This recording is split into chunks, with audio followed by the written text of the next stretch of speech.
Hello and welcome back to Miss Hannah Loves Grammar.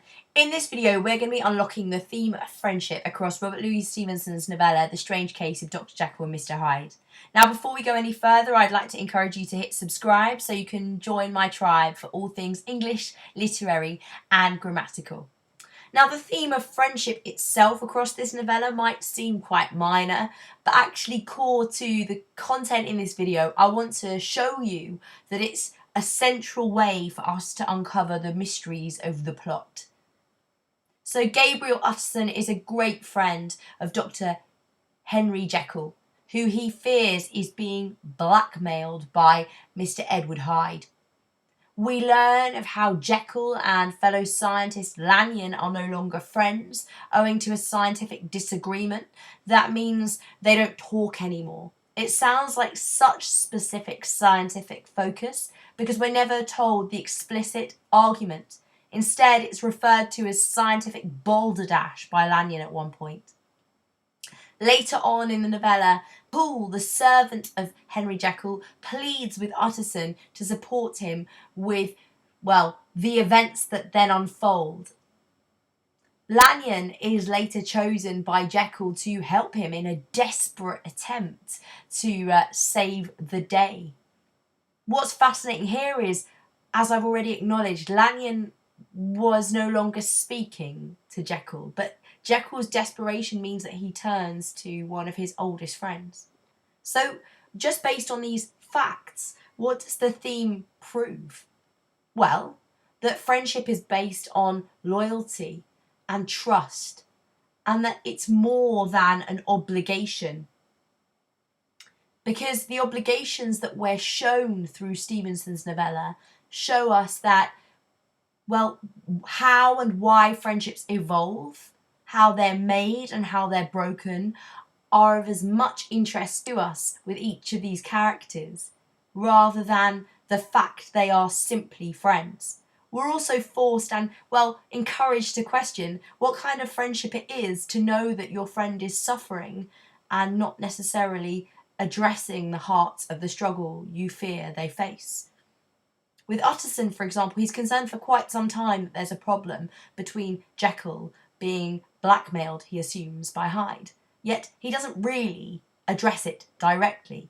There's a whole set of pretenses that Stevenson is throwing out for us to question, and specifically for Victorian readers to unravel around whether society expectations of meeting, polite expectations and not being nosy actually get in the way of being a true friend. The opening description of Utterson at the start of chapter 1 considers the way he cultivates friendships, and it says that his friendships, like ivy, were the growth of time.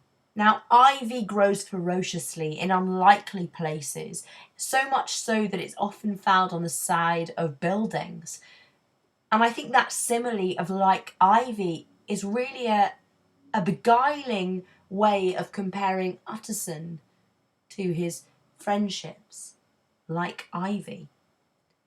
Are we supposed to assume there that these friendships thrive or their growth only sustains because there's a shared history of time? Or are we really understanding that the natural conditions for friendship with Utterson, because of his standards seemingly being quite low, time is a great reason for his loyalty? So to go back to the word time, it would seem that each of the friendships he cultivates in him bind a sort of loyalty. And that growth that we're told, and that simile of like ivy together, build for us a pattern of Utterson as a man that we ought to trust. Though, when we later learn in the same chapter of his Sunday walks with Richard Enfield, we're told of the idiom, "It was a nut to crack for many, what these two could see in each other." And I think this is a great working out of what we might suspect from our previous piece of evidence, that if friendships form like ivy, you are going to get some really weird, unlikely combinations of friends that really on the face of it, don't have anything in common. Like Enfield, who's extremely extroverted and very chatty, juxtaposed against Utterson, who's often seen as very mellow, very reserved. Now, I don't know whether Stevenson here is outlining for us that in this culture of polite society, we have these friendships unearthing between these intellectual men that on many levels seem very superficial. Enfield and Utterson, it seems like a nut to crack what they talk about on their Sunday walks, but it's the sheer repetition of the habit of every Sunday of going on a walk that to them interweaves the idea of its importance and a symbol of their friendship. But that's similarly in that first piece of evidence of like ivy. It resonates that there's something almost poisonous around friendships that just grow because of a shared history, as if there isn't much depth to the friendship except that you've known them for a really long time. In chapter 2, we get to unpick the reasons why Lanyon is no longer pals with Jekyll. And he says he began to go wrong in the mind. And that repetition of wrong is very much the definitive absolute we would expect from someone who's described as rational and scientific like Lanyon. But then when he goes to say, I have seen devilish little of the man, that adjective devilish once more accentuates the idea that there's something sinister burning up in Jekyll. Perhaps our suspicions are aroused at this point at the idea that actually maybe Lanyon noticed that something was deteriorating in Jekyll all those years before.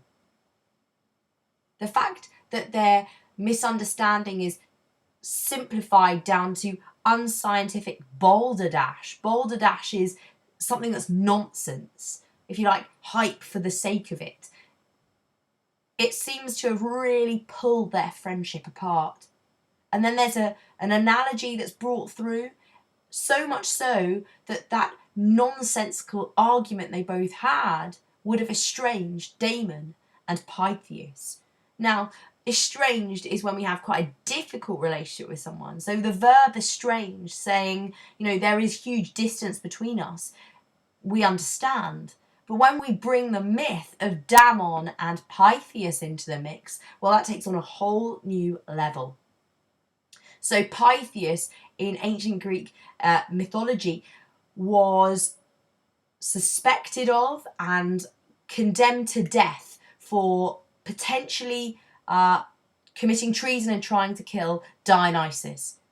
Anyway, Dionysus allows for Damon, his best friend, to step in place of Pythias whilst he settles his affairs elsewhere. And Pythias says, listen, if I don't get back in time, Damon will die for me because he's my best friend.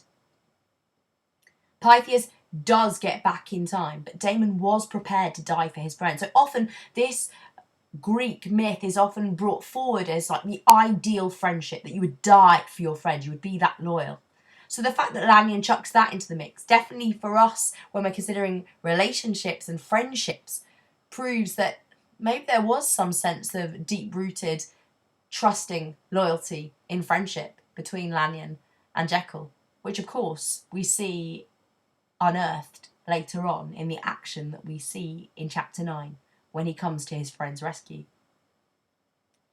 But the juxtaposition between Damon and Pythias and the mess that seems to be their not speaking to each other, distant friendship, is definitely something to draw out in our understanding of what Stevenson is showing about friendship.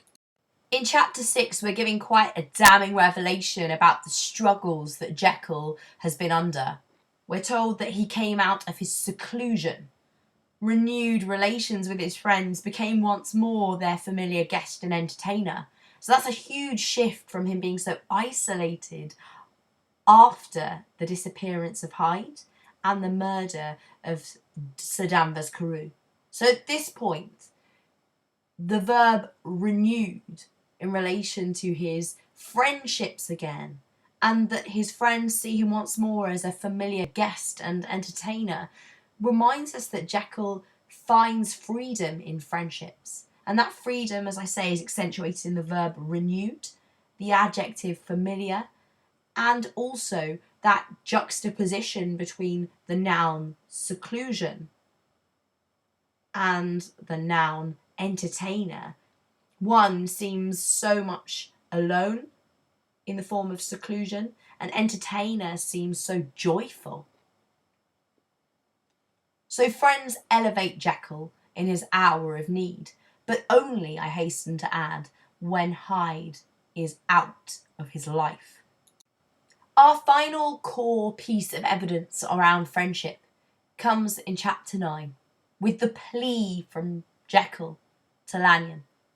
If you will but punctually save me, my troubles will roll away like a story that is told. He's here relying on his oldest friend, and it's a plea for help. I think the imperative save me seems so distressing. Punctually seems so imminent as well. That adverb is like, I need you now. And the context prior to this piece of evidence, we're told by Jekyll here, labouring under a blackness of distress that no fancy can exaggerate. This sounds like a very melancholic, depressive moment from Lanyon's point of view. But then the idea that his troubles will roll away, maybe that's like the stone that's rolled away when Jesus is brought back to life. But more than anything away, like that simile, like a story that is told. It's the sense that the help will relieve the ongoing suffering that feels like reality, and that the story is the freedom and the hope. Part of my struggle with unpacking Stevenson's